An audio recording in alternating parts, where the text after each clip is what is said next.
Hi everybody, this is Praveen. I moved to Australia in 2020 on a work visa.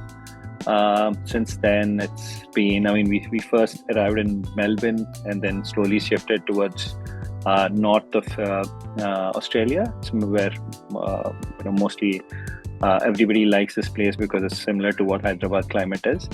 So I'm based in Queensland, Brisbane. So it's very lively, a good place to live, and especially the temperatures. You'd hit mid 35s in a summer. I think that's what we like. Yeah. Okay, that's nice. When you were moving initially, why Australia, and how was the visa process for you? I think we didn't choose Australia. We wanted to fly somewhere just because we wanted to see how the exposure is. I've been on office trips a couple of times, but never actually stayed in a country. But because my wife had a work visa here, it was easy for me to move on with her. And then as soon as I've arrived, I think I've got a job in a couple of days, which my friends still didn't believe it. People say it's very hard. Yeah. People say it's very hard to get a job here. Because the market is very, pretty niche here. There are only 2 crore people around, and there's not much of business happening. But again, once you've got a job, it's very secured. It's not like other countries where the markets are huge and you'll be juggled here and there. Once you get your spot reserved, I think it's very you stay here for a very long time. So it's very secure in that way. And especially about Australia is that this country hasn't seen a recession ever. So it's the only country in the world, I think, New Zealand and Australia put together have never saw a recession. Yeah. So slowly hitting their way. So let's see how it goes. Yeah. Considering if for people who are not as lucky as you've been with job search, what would your advice be? I'm sure you know a lot of other expats who are struggling with the same thing.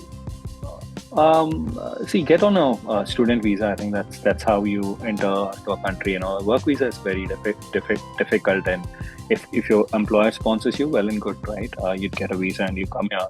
But if they doesn't sponsor you on a 482, which is called a work visa, skilled visa, get on a student visa, which is called 485. One of you and your partner would have a full working rights here, unlike what it is in the States, I believe. Your partner will have a full working rights, and one of you can, if you're married, one of you can do work and do a part-time jobs, whereas the other can stretch themselves and do a full-time job if they're skilled enough. I'll tell you a strange story. After COVID, Australia were recruiting a lot of, not recruiting, they were getting a lot of people in because they really need a lot of undergrads grads to come here. So they said, okay, wide open, anybody who applies for a student visa are invited. So my friend, who was a sub-inspector in Hyderabad, so he came here. We were childhood friends, me, I think Vikas, you know him, me, Vikas and Varun all have studied together, and he said, okay, fine, you're settled there, I'll come. I said, welcome, come on board. And then his wife applied for a visa on Jan 5th and they got invited on Jan 6th. What? Yeah, it's within I think 24 hours they got a student visa, and that happened. And they've come here now. She just completed her graduation, and this guy is doing trucking. And here it doesn't depend what you've done previously. It depends on how much hard work you're ready to put here, because everything is money. And here, a chef would earn, or similar to an IT engineer is,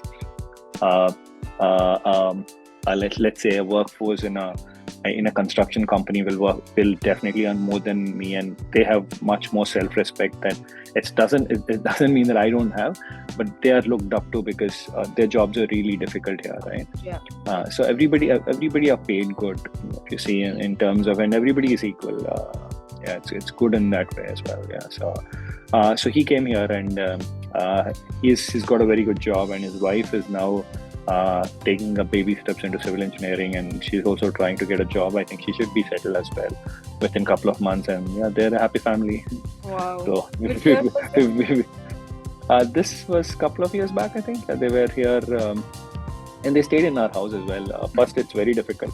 When I came flying from Hyderabad, I had enough money in pocket, and I thought, oh, come on, let's go to Australia, throw some money and get a house. It's very difficult to get a house as well. Even if you're getting a rented house, it's so difficult that you need to apply for it. You need to do an online inspection on what is that physical inspection there. Go there, get the house, and then apply for it. And then based on your credit history and wherever you are in Australia, they'll check your income and stuff, and then they'll offer you a home. It's very difficult. So every step teaches you so many lessons here. Even first, there's a big story on how I got a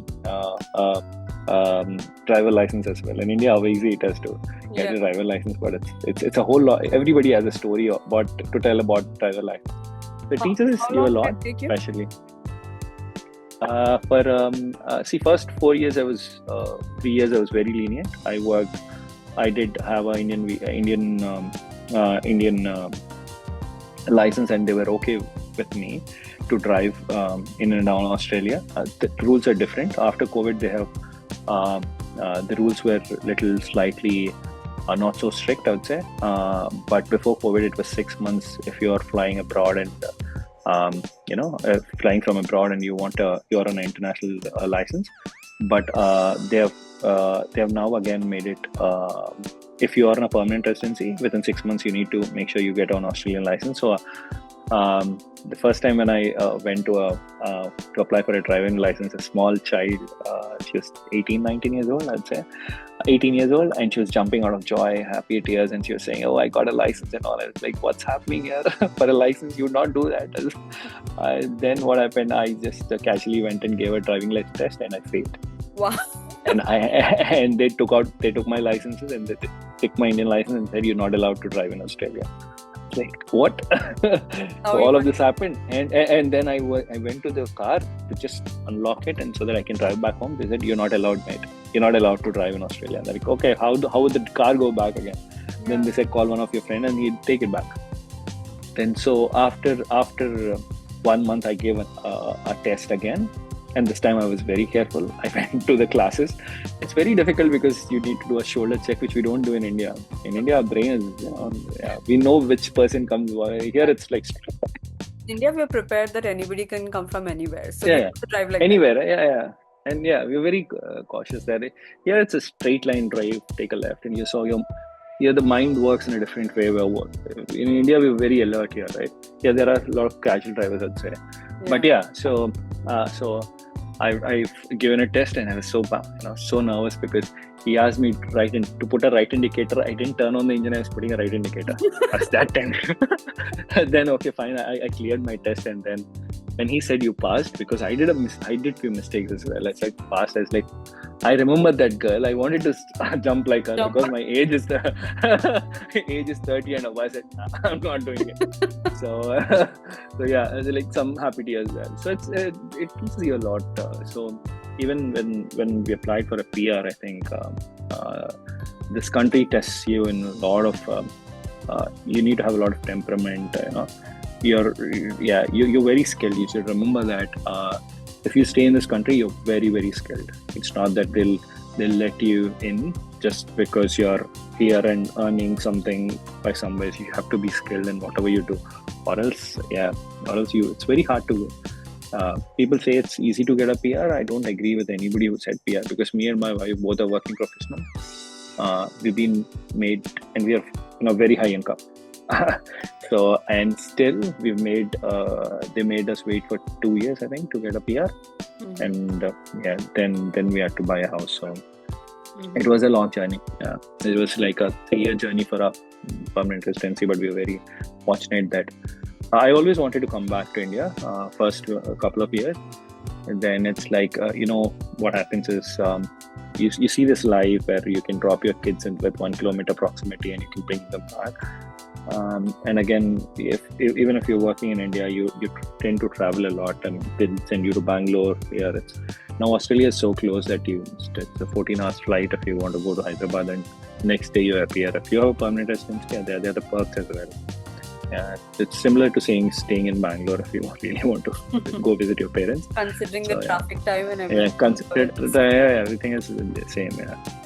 So we pretty much love it. Nice greenery and very less population, clean air. It's good. So, the society that you live in right now, do you have a lot of Australians or do you have a lot of immigrants? It's mixed. I'd say I think it's now Australia has welcomed so many. See, like India, there is no cultural. This is the land of Aboriginals and Terrestrials. They are the islanders who have lived in this country. I just not go deep into this because I might miss here and there, and I might tamper the history. I don't want to. So. They don't have history as ours. We can go back to our civilization way back, but these guys, Australians, are basically Britishers who have come here, and about 50, 60 years back. So 100 years back, I'd say. Yeah, but slowly they started adopting people from outside as well. So I think Indians are now the most seen group with Chinese, but Chinese mostly they tend to go back because of their country doing very well back in. I think it's mixed. I'd say. I mean, I'm in the west side of Brisbane. I'd say the 30% Indian community and 30% Australian and 10% Chinese, 10 Vietnamese. I'd say around that. But it's everywhere. It's a mix now. Queensland I think Queensland slowly people are starting to transition here because of the Olympics that's coming on 2032. Brisbane is a single city that's hosting Olympics. That's a big thing, and everybody are moving here just for the business opportunities and how it's growing around here. So it's kind of good. Do you see a lot of now that you said based on what you just said, do you see a lot of Indians coming there as well just for this? There's a lot of people getting. So we have Brisbane in the north, and we have Sydney, and then we have Melbourne, right? Sydney is kind of over the above prices for anybody who wants to buy a first home or wants to. A young couple, it's very difficult. So they are moving this part of the. But again, it's again. See, there's a lot of people coming in here, and the prices are going up here as well. So I think next couple of 2-3 years, people would come here within 30-kilometer proximity towards to the city. But again, slowly, it gets stabilized in I think 2-3 years until the Olympics. But I see a lot of Indians here, definitely.